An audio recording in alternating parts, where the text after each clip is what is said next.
સવારમાં કપડાં અભિયાન ચાલુ કરી દીધું। આજે તો કપડાં થોડા વધારાના પણ હતા। મશીનની હેલ્પમાં તો ખાલી છે ને આપણે ટ્રાયલ જ કરીએ છીએ। કચરાની ગાડી આવી ગઈ હતી, કચરો પણ નીચે મૂકી આવી। આજે તો ભૂલાઈ ગયું હતું સવારમાં વહેલા મૂકવાનું।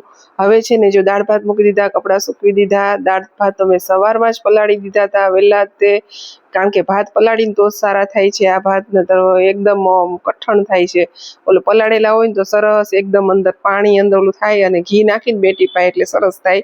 અને જો ઢોકળિયામાં કરી તો ભાત તો ઓર મસ્ત થાય છે, પણ હવે ઢોકળિયામાં કરવા માટે ટાઈમ જોઈ એટલે આજે થોડુંક લેટ હતું। કપડાં ઝાઝા હતા એટલે જો હવે ટીંડોરા કાઢીને ટીંડોરા સુધાર નાખ્યા અને આજે કુકરમાં જ વઘાર નાખ્યું।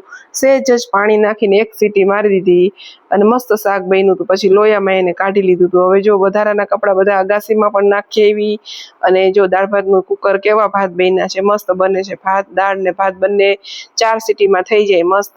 દાળ ભાત પલાળવાના હો, પણ એમ નામ નહીં મૂકવાના। હવે જો દાળ ખાટી મીઠી આપણી દાળ મૂકી દીધી અને શાક લોયામાં કાઢી લીધું। હવે કચરા તો સવારમાં જ વાળ નહીં ખાતા, પોતા પણ સાથે સાથે લઈ જ લીધા। પોતા કરીને રોટલી કરી નાખી ને બધા જમવા બેસી ગયા। જો ટીંડોરા બટેકાનું શાક, દાળ ભાત ને રોટલી ને આજનું જમવાનું તો એવું તો હતું। આવજો।